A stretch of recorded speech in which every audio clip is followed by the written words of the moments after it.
Welcome everyone to the third session of the New South Wales Volleyball Referees Association online referee training series being held on Mondays and Thursdays during the month of August 2025. The purpose of this series is to be able to focus on refereeing topics and techniques that we believe would benefit referees of all levels, whether those just starting out to those preparing for AYBC or other national events. Last Monday, we kicked off and heard from Keith Suckling with his excellent presentation on player management, and last Thursday, I presented on officiating teamwork. Today, we'll hear from Amanda Tong on protocol preparation. Amanda is a Level 3 referee and a board director of New South Wales VRA. She's a lawyer by trade and has refereed around the country and most recently in Adelaide at AJVC. So over to you, Amanda. Thanks, Sam, and welcome everyone. Thank you for sacrificing maybe 30 minutes, I'm hoping, out of your Monday night.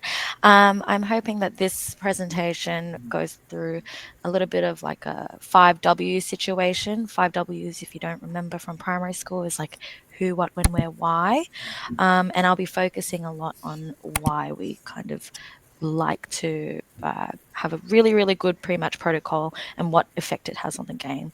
So thank you for the introduction. I will move on and really quickly, if you would like to contribute throughout the presentation, feel free to do so via chat. I have it up, or just unmute. I encourage a lot of conversation. So first, in my opinion, it's best to start off with why we have pre-match protocol. So anyone want to jump in? Why do we conduct pre-match protocol? Just type something in the chat. What does it mean to you? To make sure everything's ready to go. Yeah, definitely. I'm going to start picking out names like I do in law school. I'm joking, no, it's all good. So yes, in general, just to ensure that we are ready for the game ahead. But I've actually asked ChatGPT this question just to see whether it's accurate or not. And surprisingly, pretty much what I think, why we conduct pre-match protocol. So ChatGPT says that the pre-match protocol in volleyball is important because it ensures fairness, safety, organization, and professionalism. And all of these different aspects go into readiness, presentation, safety, etc. So I would like to go through the goals of pre-match protocol. Why do we do it and the goals? I'll start off with the biggest one, and we'll go through this a little later on in the presentation, but safety. So we want to ensure that play is safe. Expectations for the teams and the play and the match in general are set. Players are ready, coaching staff are ready, and you as a referee and official in the game feel ready and competent. And not only do you feel ready and competent, but you are perceived as ready and competent. The final goal that I would say is important is the match is well awaited. So it's excitable, it's entertaining, and you have set yourself up for the game for success. The game, the players, coach, and spectators for success. Basically, we're starting the game right before starting the game. So we'll move on to who's involved. Quite simply, we have our officials, referees, and we also have players and coaches. So assuming that everyone does play volleyball in this meeting, what does pre-match protocol mean for players and coaches first? Anyone in semis soon? What do we do during pre-match protocol as a player or as a coach? So David says in chat, for players, warm up. For the referees, also to warm up. Eyes, mentality, and teamwork. Great. Yenna, I think you're unmuted. I mean, like for players, I guess, like doing the coin toss and deciding who's serving and what. Yeah, that's one of them. Yep, great. So as a player, when I used to play Sphere regularly, not anymore, unfortunately, but it was a time for us to warm up our bodies, right? Just warm up our bodies, our mentality, and get accustomed to the playing space. Now, my question is, do you think this is different for officials, for referees on the court? Chuck in some answers, get brownie points if you answer. I think it's the same. Yeah, why do you think so, Yenna? I don't know. I personally feel like no, using the 20 minutes on warm up time, I talking to my duty team, talking to the captains and the coaches, and making sure that everything's right. Kind of like sets me in this like mindset that mindset just to remain professional. You know what I mean. Like, I Yeah. don't know how to say, but it's something like it's what you already said. Just getting in the mindset. Yeah. And That's really great. Thank you, Yana. And Maggie has said warming up our brains too. David, you have your hand up? I was going to kind of expand a little bit on what Ina was saying, Sure. and on the idea of like an unfamiliar playing space, unfamiliar environment. One of the easiest ways to get ready for a match is to cue ourselves in to make the unfamiliar familiar. So for players, it's like doing the same warm up, your sort of like pre-official protocol, unofficial warm up, then you go through the same protocol every single time. For us referees, it's exactly the same. Our unofficial protocol is stuff like, let's check the net, let's check the antennas, let's check the ball pressure, let's make sure we've got our towels available, do we have enough rotation slips, where is the score sheet, has one of the coaches picked it up already? And then we begin protocol and we're doing the same things in the same order. We're looking at uniforms, we're doing the toss, we're getting the score sheet signed, we're running through the hitting warm-up, managing the players, warming up our eyes on looking at ball handling, like are we in for a shit show of a game on poor ball handling, or is it going to be a relatively high quality game? And then everything in the same order, talking to the coaches, introducing ourselves, getting our duty team ready. If it's say it's a duty team and wear blue shirts, we're doing the same thing every time. We're getting ourselves in the same mentality. We're setting ourselves up for a good game rather than rushing through or fumbling through and then going, oh, I haven't checked the ball pressure. That's like it was for our own game on the weekend just passed. We started off the game with a 51 kPa pressure in the ball, and then we reduced it at the next break. So the duty team hadn't done that, and one of the things was overlooked. So it's about getting us ready into familiar environment and scenario in potentially a different scenario, a different venue, different day, different weather. Yeah, that's exactly right. Great response, David. So what I'm hearing is there's no real big difference in terms of the theoretical side of it, right? We're warming up as players and coaches. We're getting familiar with the venue, the court, the teams, the referees. But as an official, we're also doing the same thing. Daniel, you just said in the chat, you use warm up to get in sync with R2 and also check in particular setting ability and how well they set. Yeah, that's exactly right. So you're familiarizing yourself as an official to the general gist of the game, the teams, and the venue. I have a bonus question. Do you think that this is different for spectators? Because spectators are a very, very important part of our sport in general.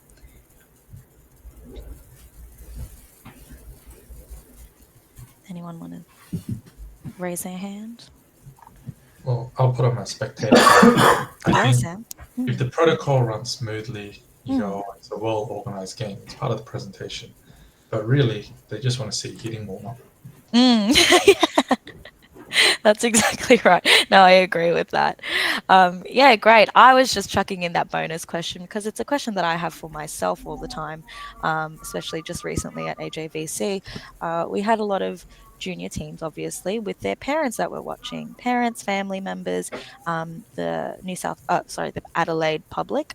And it's interesting because they were very much a part of the game.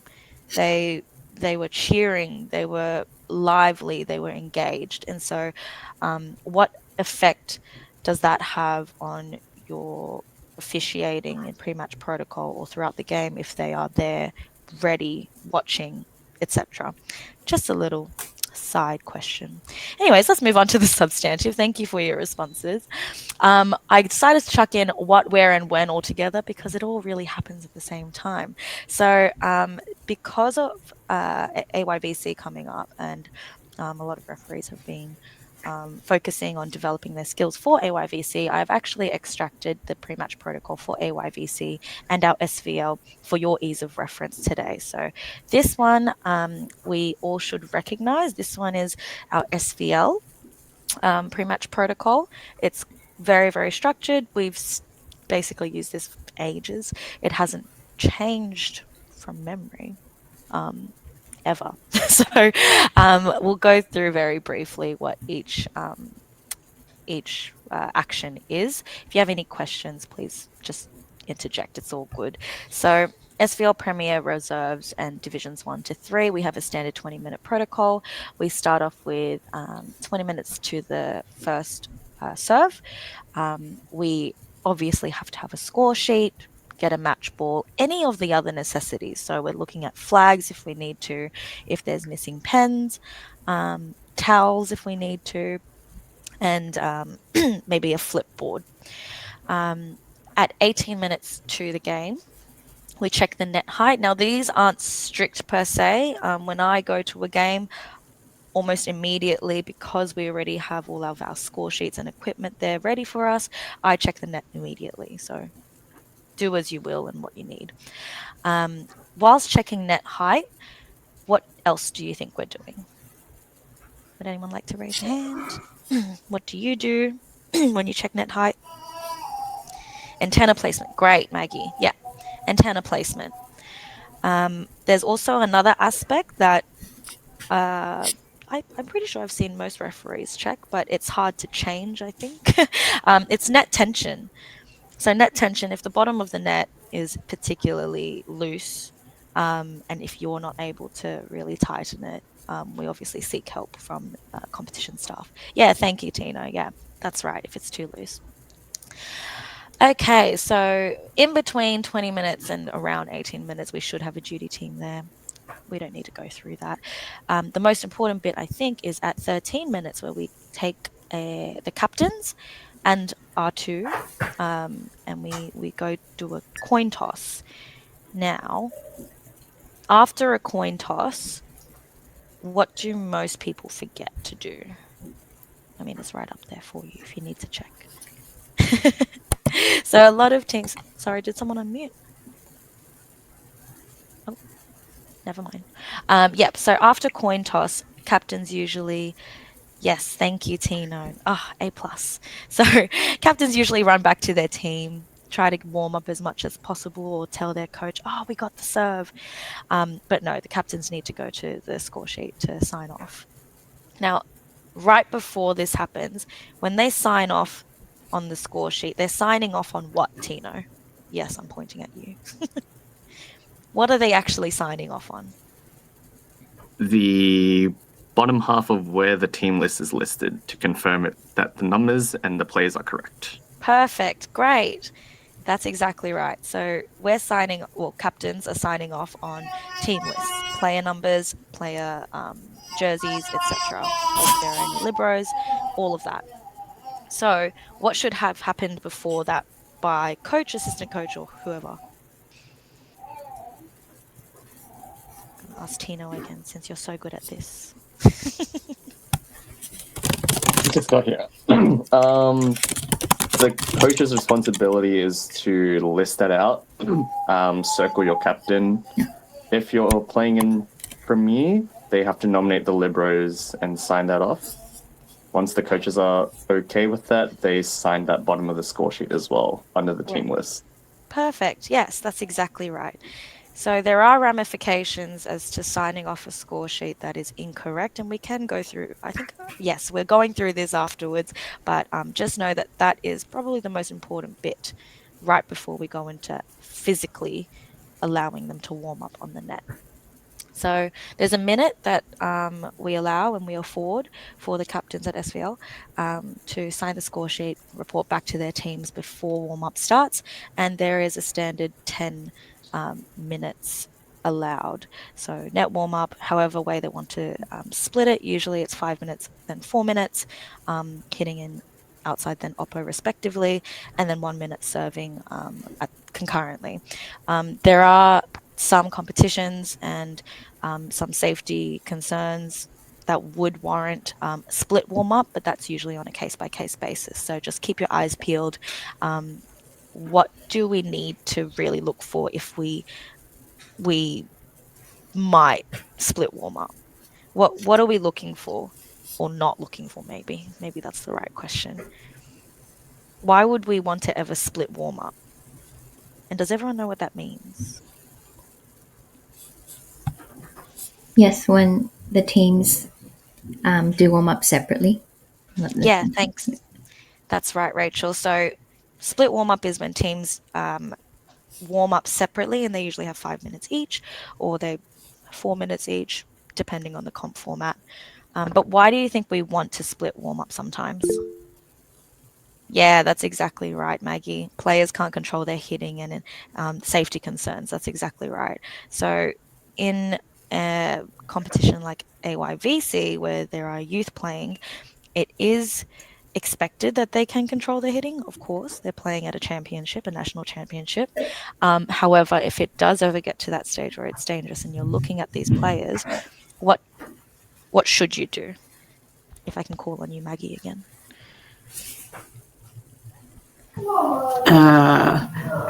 It's actually never a situation I've been in. I guess if it was youth champs, I would probably, just because it's kids, I'd go to the coaches first to sort of explain the situation and say, this is what we're going to do. What I don't know is who would get to go first on the court. Because I know if the players, I'm trying to remember, it's a couple of years since I've done youth champs. I feel like last time there was a thing that if the coaches requested a split warm-up, there was then a process for who got to go first. But I don't know in this kind of situation. I don't think there's a specific rule for it, but usually if it's before warm-up at the net starts, whoever wins the coin toss and gets the serve first warms up. Is that correct? Sam, if you want to confirm or deny. I always thought it was the serving team that... Yeah, that's right. Serving team, sorry. Yeah. But I wouldn't quote me on that either. But that's what I would think. I agree. I believe that's the correct protocol. Thank you, Kim. Perfect. Yes, that is correct. Thank you, George. I can confirm it's the serving team who starts first. Thank you, George. Sorry, could I just confirm? Yeah, Tino. For when a split warm-up happens, are we as referees allowed to request for a split warm-up, or is that purely at the decision of the coaching team?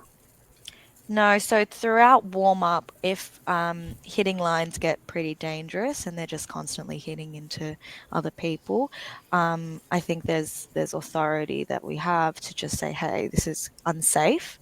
Let's split the remaining time.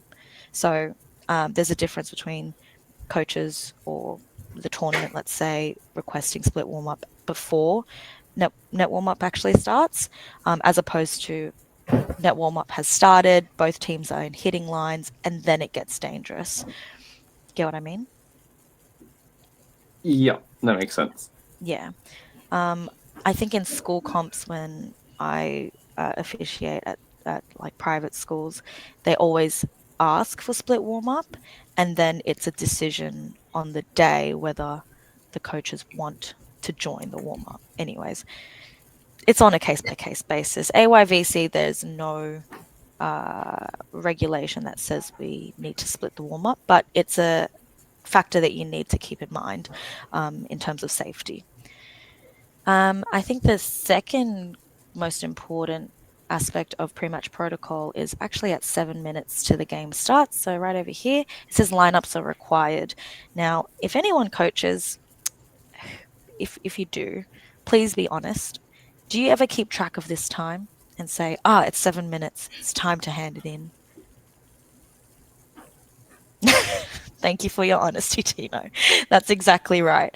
So I think keeping vigilance of the time until first serve. Thanks, Maggie. Oh, very honest people today. Great.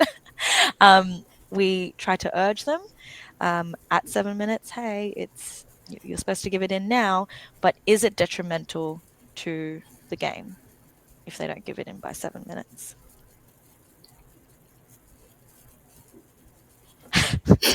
Yes, some coaches are better than others. It's not too detrimental to the game. So at 7 minutes, I would usually, if I am R1, I'll get my R2 and go, hey, can you please urge the coach to hand in their rotation slips? We really need them now. But if we can get the lineups at 7 minutes or before that even, then perfect. Yes, David. I think the only reason to make a slight fuss before the first set is because a coach that's slow to hand in their rotation slip in the first set is probably going to dawdle on subsequent sets. And that's when you really have less time. and you've probably got less to do. Oh, sorry, more to do in between those sets, and your scorer is probably frantically trying to finish up the results of the former set. So it's good to kind of engage with them on that time aspect. That's exactly at the start right. of the game, so you're not having to deal with it later. Yeah, exactly right. No, I 100% agree. And this is where I think the communication between R2, R1 and coaches or coaching staff becomes really, really important. We don't want to encourage delays, especially with rotation slips. So that's 100% correct. Now, we all know that at 2 minutes, teams are supposed to clear the court. 1 minute they get back on, and we begin the game in first serve at T0. But what else do we go through throughout these 20 minutes, or 15 for YSVL, to prepare for the game physically? And I'm talking about all the equipment that we have. I think David raised a really good point. What happened last week at your game, David? Sorry, just find the mute button. We started a admittedly divisions game, but the duty team hadn't checked any of the ball pressures or any of that. The antenna was on the most hilarious angle you've ever seen. We played half the first set with a ball at 51 instead of 32. Yeah. It was, put it this way, it wasn't fun to block. Oh gosh, no, of course not. Yeah, thank you, David. That's exactly right. So whilst we're checking net heights, antennas, whatnot, we're checking ball pressure. What's the last thing at the top of my head at the moment that we are doing during pre-match protocol as well? Player numbers. Thank you, Sam. Yes, probably the most important for the actual match to start correctly. What are we looking for with player numbers, Sam?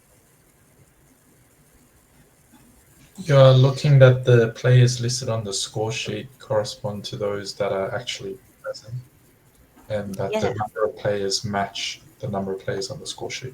Yeah, that's exactly right. So especially now that we're heading into SVL semis and finals, there are eligibility requirements of 50% of games, etc., unless they have an exemption. So we need to go through these team lists and really check, okay, that person is there. When do we cross them off? Anyone else? Oh, hi, Aaron. Yes. Didn't know you were here. Hi. I thought I'd just ask, what are some of the repercussions of not checking for player numbers and that they're present? Yes. I think it's important to be aware of that. Yes. So that you can see that if that's not done properly, what could potentially happen during the game, after the game from that? Yeah, that's so we will be going into a little bit of the repercussions of not following protocol, etc.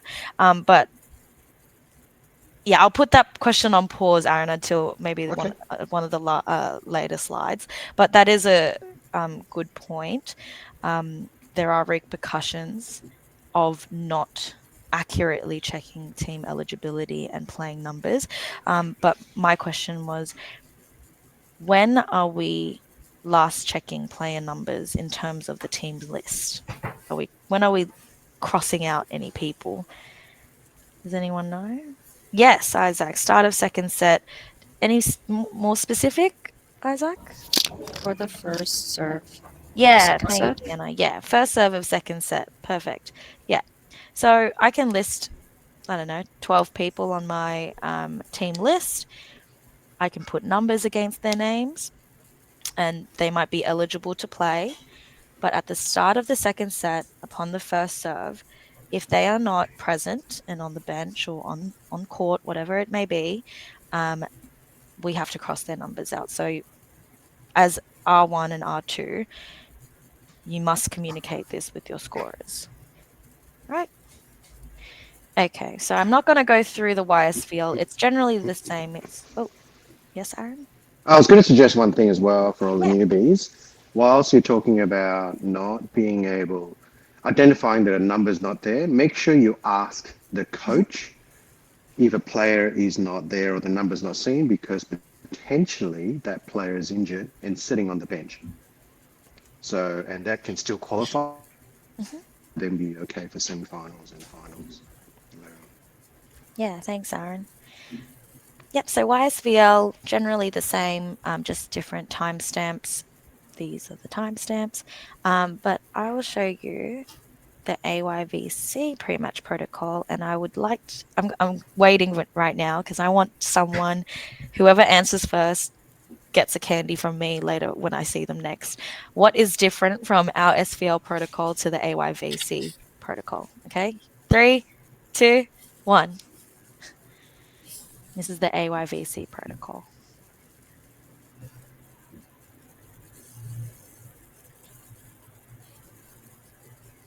Oh, yes, yes, yes, yes.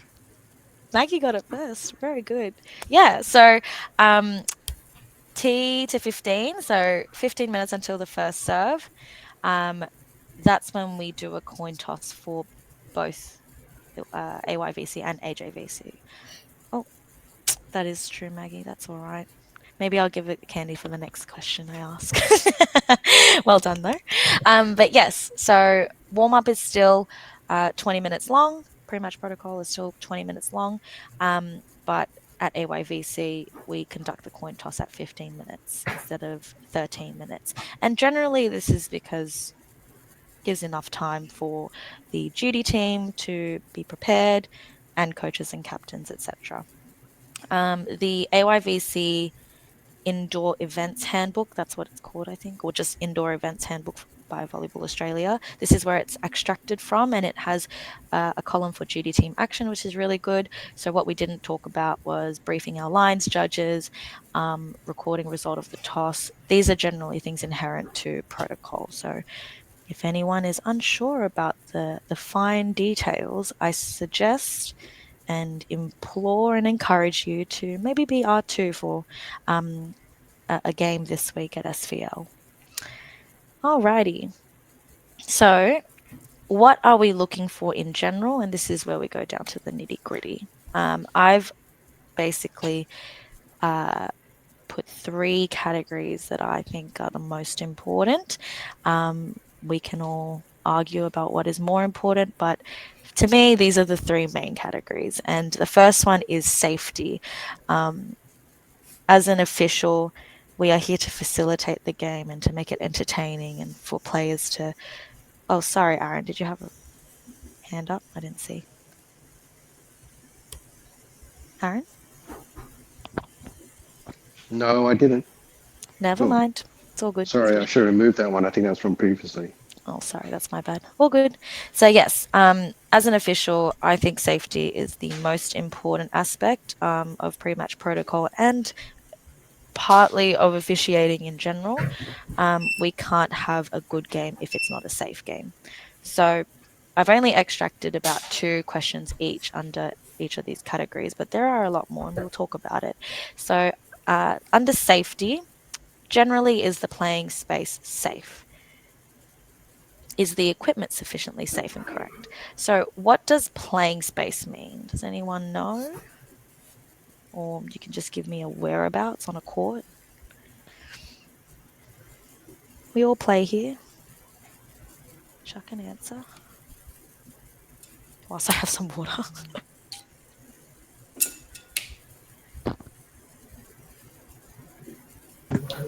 Is it that area around, like the court itself, and then the sort of defined area around the outside that I guess depends on the location and the tournament? And Perfect. Yes. Thank you, Maggie. Yes. So it actually depends on the court, venue, etc. But I think the standard is...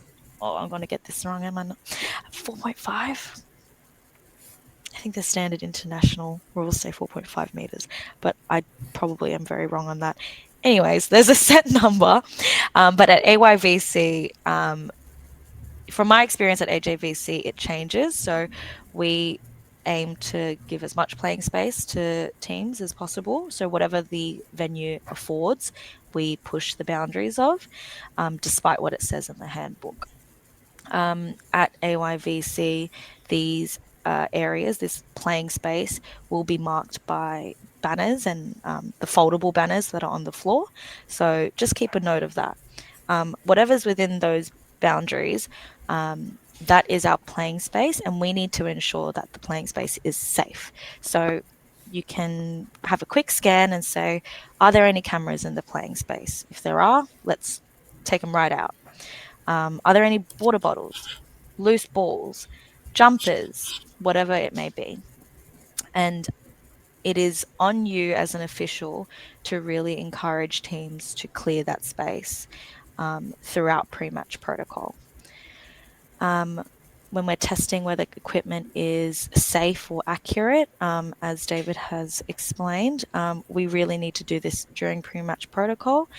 The stand, if it's at the right height for us as referees, the net height, tension, whether the cushion covers are sufficient, whether benches are clear, and ball pressure and stuff like that. So the biggest thing is, I think, don't assume that everything is correct.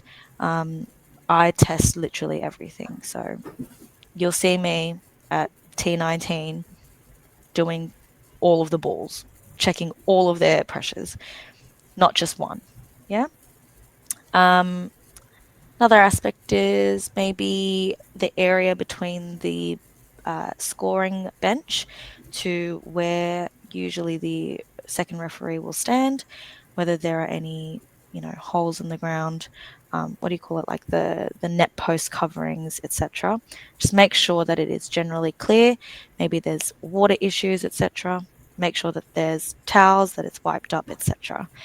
So what can we do about this? We can encourage our duty teams to assist throughout pre-match protocol, and also playing teams and staff to assist in clearing out the space. And this will provide good foundation for throughout the actual game for them to interact with you in the way that, oh, okay, there's something in the way, or there's a water droplet or whatnot. Let's clear that out before we start the next rally. Aside from David's example last week, which is very, very, very relevant, I would say I'm bringing in an example of 2 weeks ago where we had a range of wet weather issues, and we had, a few courts at SVL that had water leaks from the roof. And there was a particular game, Rachel's game. She was doing a MP match, and there were water droplets consistently dripping down on, what court was it? I think it was court 3. Throughout the games, because this was communicated to the team's coaches, duty team before, so throughout pre-match protocol, throughout the game, all of the teams, all of the duty members were very, very efficient and engaged and active in clearing out the hazard, which was water droplets. And this did not cause strife throughout the game. It was dealt with efficiently and also happily.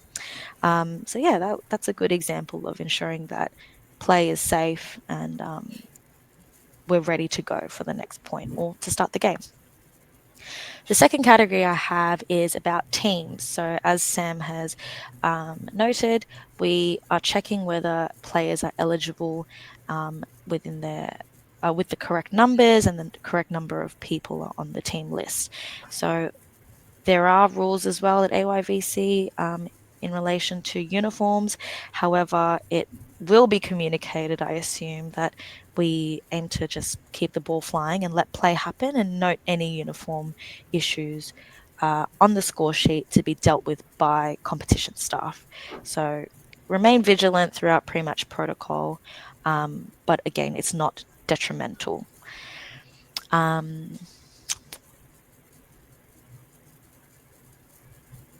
There's also an opportunity, as I believe a few members said at the start of this meeting, to gauge the standard of contact for gameplay whilst in pre-match protocol. So whilst they're warming up, peppering, not even on the net, you can see kind of the standard of play that they'll be at, and this will assist you throughout the match.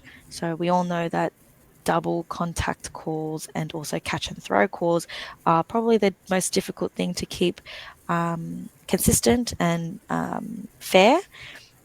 using pre-match protocol to inform your decisions, that will be probably the best way to do it before you start the game.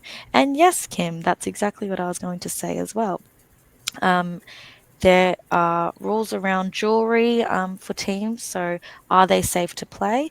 Are they wearing jewelry? This was a very, very broad interpretation. It was broadly interpreted at AJVC, so I'm going to assume that it's going to be broadly interpreted at AYVC. Earrings, watches, necklaces, bracelets, rings, even soft wristbands, they were considered jewelry, and so they would have had to be taken off, if not taped down to the skin. This is required to be checked throughout pre-match protocol and before the game starts. If it's discovered during the game, the second referee or first referee or duty team will be very, very proactive in informing them that they need to do it as soon as possible to tape it down. Okay. Are there any items that anyone else would like to add about teams? I think the last thing that I would add is that I would often brief teams if there are any items of note. So, for example, yes, using 2 weeks ago, the example with Rachel's game, the men's prems game, we noted to basically everyone that's involved that the playing space is going to be compromised here and there, and we're going to have to accommodate and be flexible about it. So if there are any items of note, brief not only your duty team but also the playing teams. Yes, Chris. I was there to add as well. Yeah, with the teams, in addition to the players, check the coaches, managers, and assistant coaches, and basically people who are allowed to be on bench. Because obviously if they're not coached, they're not allowed to be on the bench. I remember a story someone was saying at Schools Cup. They had a very strict no pen amendment to the managerial team, and then because one time they had that, and the principal from one of the schools came over because he wanted to watch his school, and said that that person on the bench, I actually fired him a week ago, and he was pen amended, and he was on the bench. So that created a very awkward situation, and that's why it's quite important to understand the left and right of arc in terms of regulation for who can be on the team list, as well as checking those teams. Yeah, List that's as well. exactly right. 100%, Chris. Yes, so not only are we checking player eligibility and numbers, but we're also looking at the coaching staff that's there. The last thing that I would note is setting expectations. So this might also be relevant to what happened to you, Chris, your experience, but managing behavior from the outset. Whatever it may be, there's always a way to communicate through it. I don't think there is a manual on how to deal and with any behavioral problems per se, but we can watch Keith's presentation again to see how we can best deal with it. Alrighty, the last category I said was the duty team. So do the duty team members, if they're not appointed officials, do they know what their responsibilities are and what they're going to do throughout the game? Pre-match protocol is very much the time and the only time where you can brief everyone at the same time with no limits. Second question, do they have the equipment necessary? So does second ref have a whistle? Do the linesmen, if they have flags, do we have flags for them? Do we have pens, score sheet, rotation slips, etc.? Anything else to note from duty team, guys? No?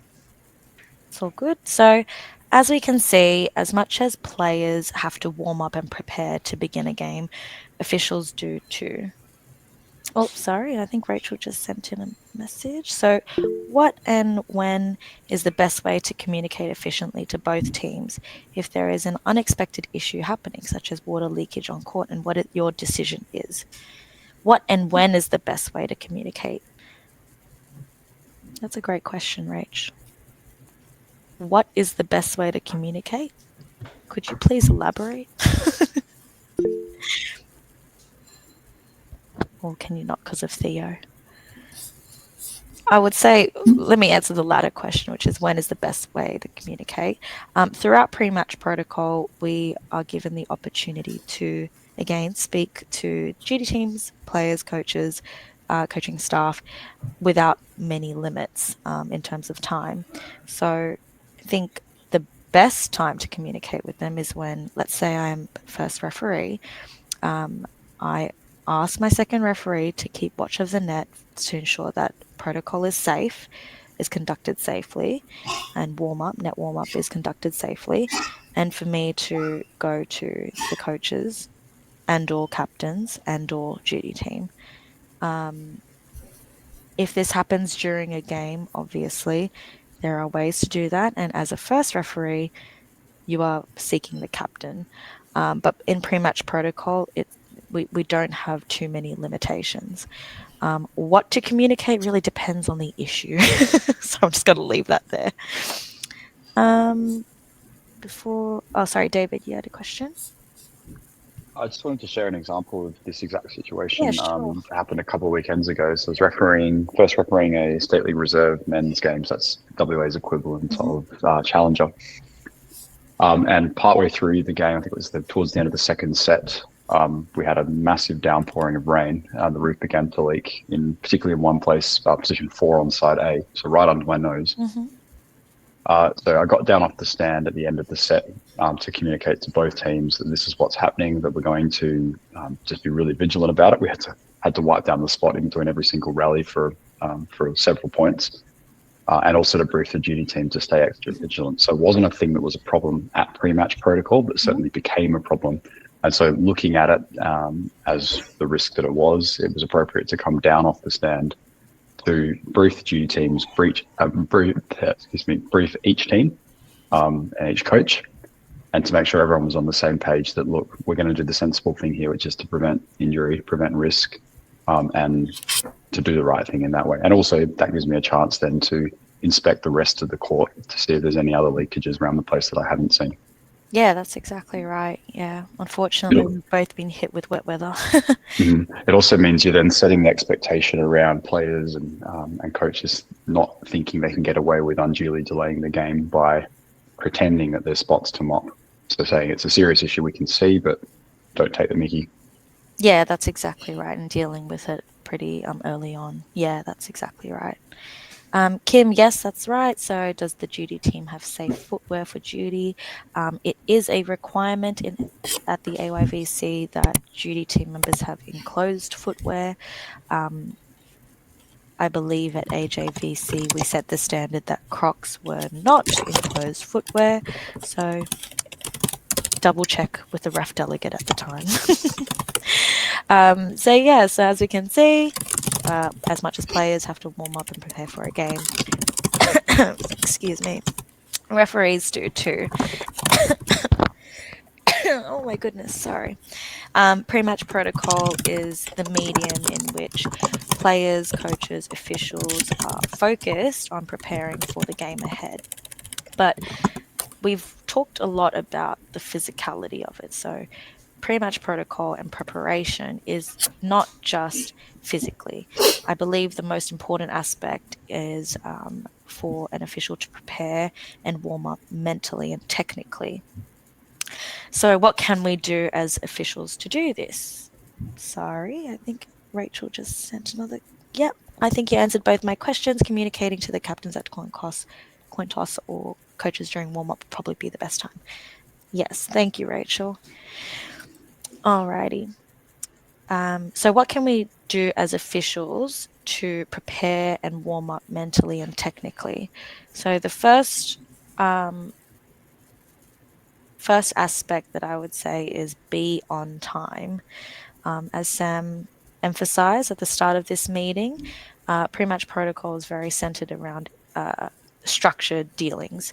And if we are not on time, we are not then ready for whatever has to happen at that time. So be on time, present, ready.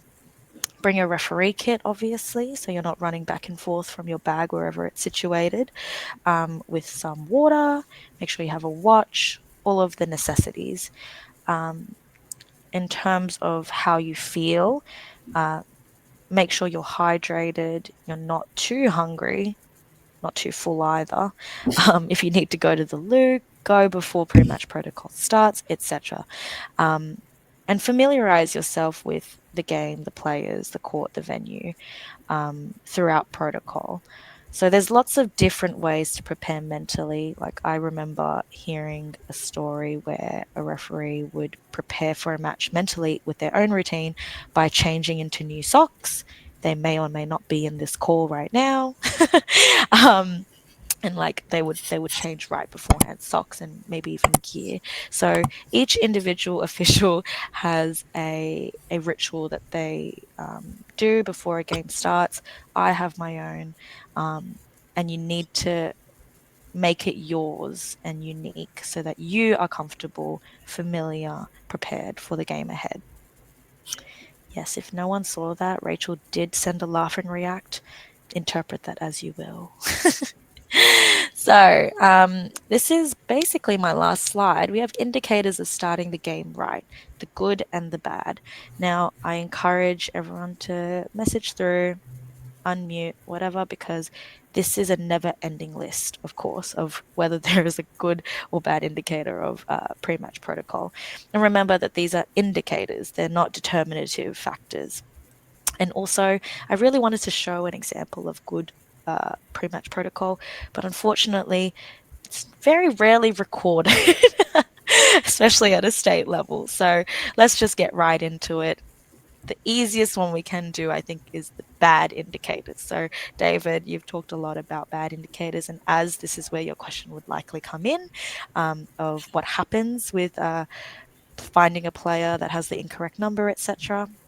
So, a bad indicator for me, and I know that I will have a very stressful game, is that at pre-match protocol, I have a very, very high heart rate and I'm stressed and I'm jittery and I'm just nervous.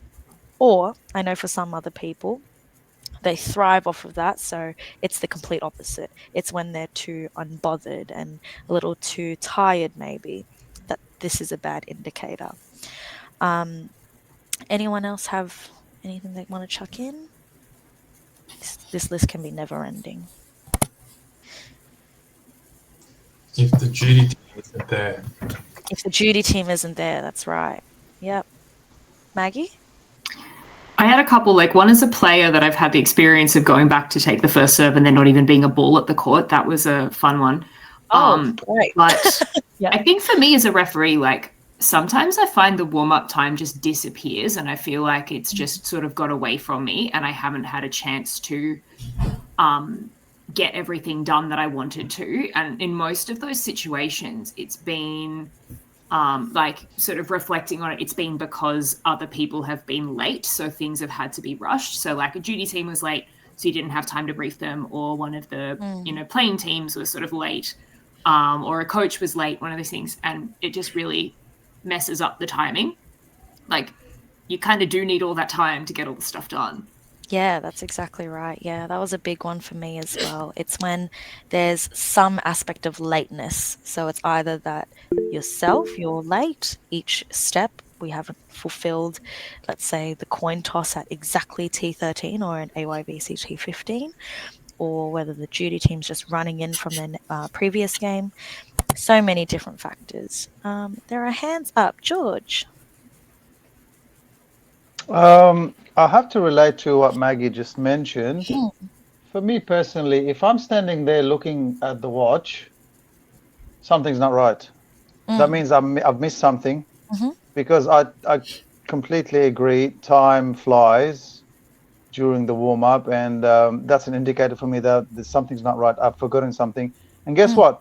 In over 20 years doing this, every time I'm looking at my watch, I've forgotten to do something. And I go back to my mental checklist and I find out what it is and I just do it. So yeah. It's very subjective. That's right. But as long as you have your trigger point, find what your trigger point is, what reminds you on what you need to be doing. So yeah. Yeah, 100%. By the way, great session so far. Thank you so much. Thanks, George.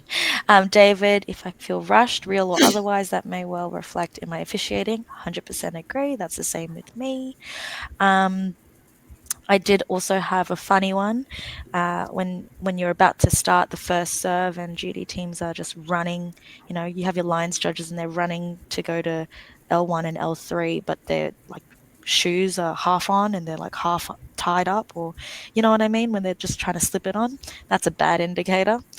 I did want to touch on what Az asked before, which was whether a playing number different on the score sheet as to reality, what happens during pre-match protocol. So we've talked briefly about the fact that the coach has to sign off on team lists with whatever number they believe is correct that should be there, right?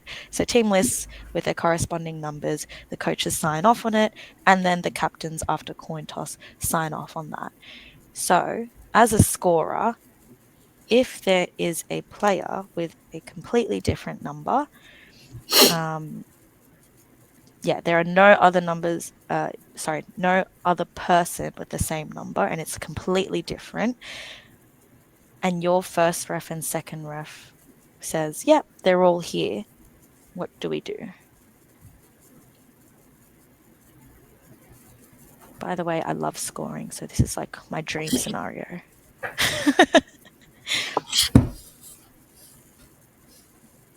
Anyone like to jump in? Can you repeat, please? Sorry, was that? Yeah.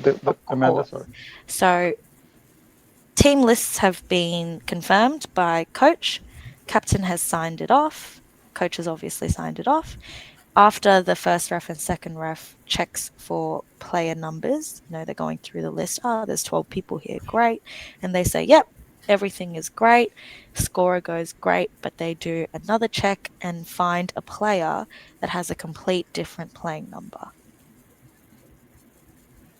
But the first ref and second referee hasn't found out, hasn't realised. So is the question, what does the rules say, or what do you do? Both. Because there were very specific instructions at AJVC that I'm very sure that will be communicated down to AYVC too. I've had the unfortunate experience to have had that scenario twice as a chief referee at SVL throughout the years, but I'm happy to give everyone else a chance to say what they want to say first. Oh, okay. We'll get the expert. If you can't find the answer, I'll let you know what happened in my scenario. Okay, great. So Daniel says, just change it. Don't make it bigger than it needs to be. Kim says, scorer would ask the R1 through the R2 to recheck. But what would happen after that, Kim?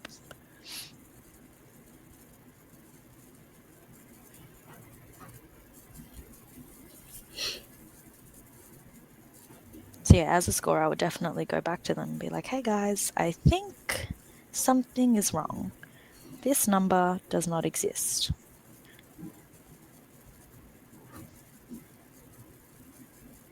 Anyone else would like to chuck in their thoughts? Okay, how about we start with the easiest one, which is officially, what is the rule?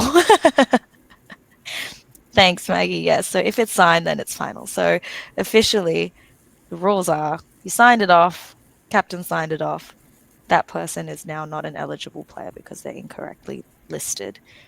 However, in the spirit of keeping the ball flying, what are we going to do? Probably in effect, as Daniel has said, just change it. Don't make it bigger than it needs to be. So I will communicate that during AJVC, we had, pre-tournament briefings, and it was communicated from VA that these issues we just move on from when they are very trivial. However, on an international scene, let's say, I don't think that would be the exact same response. So George, would you like to share your experiences at SVL? Mine was pretty much in the third set, so it's not at the start. If you were referring to the start, no, I don't have an experience with the start of a I have match. 2 different scenarios, so perfect. Yeah, Let's yeah. jump into the next Yeah, and scenario where I would agree if it's at the start, and just you can use your discretion. that's right. Yeah. Um, but the one I did, the one I had is in the third set.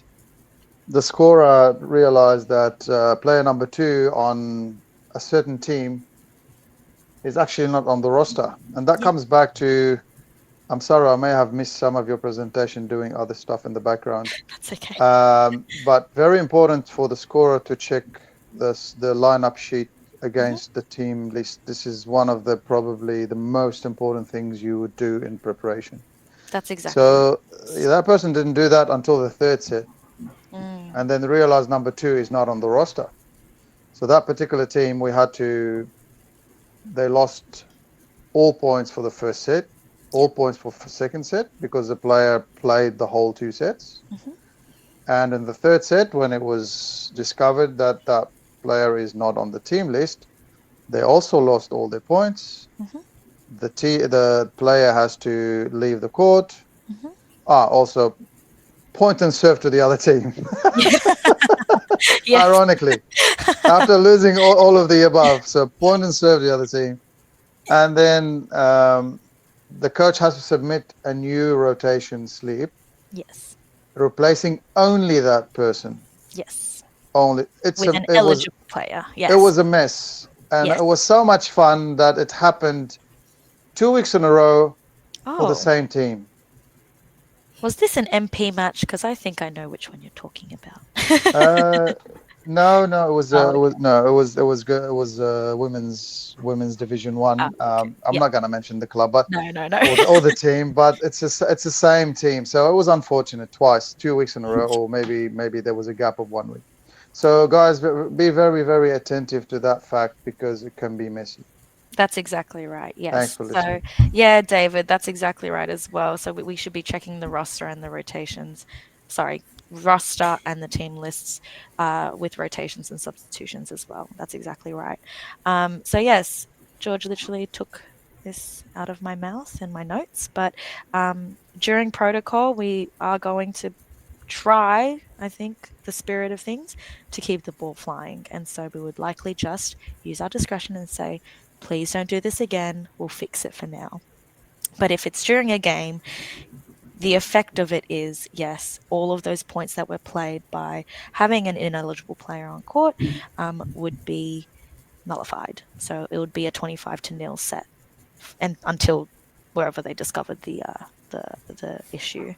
But that's during the game, so we'll just focus on pre-match. Alrighty, because we're running out of time, I'm sorry. Well, Tino had a situation like what was mentioned, but was a different outcome to what George explained from a coaching capacity. Good to know the correct protocol now. I mean, I always say when you fine-tune your officiating, you become a better player and a coach. Yes, let's move on to good indicators real quick. So we have the obvious one, which is game starts on time. The players know throughout pre-match protocol what's happening next. Our duty teams understand roles and responsibilities and is in effect engaged throughout the game.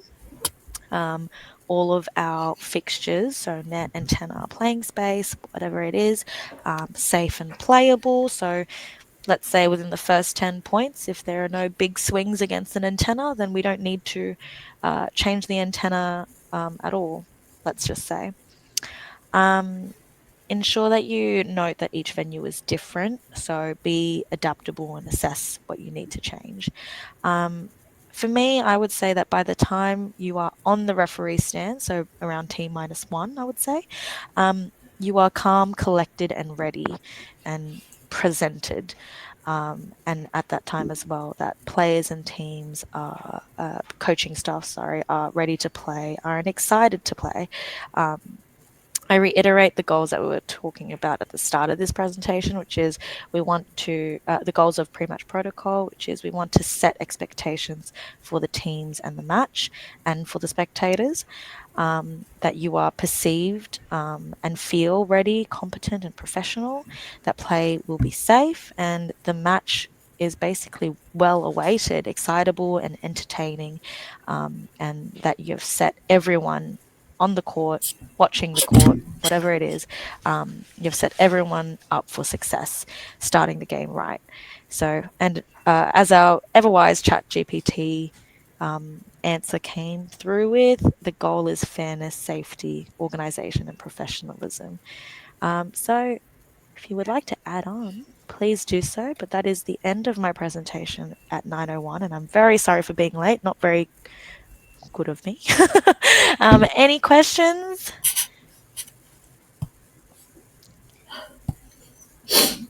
George?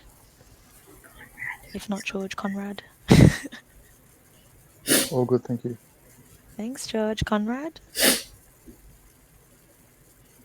Never mind.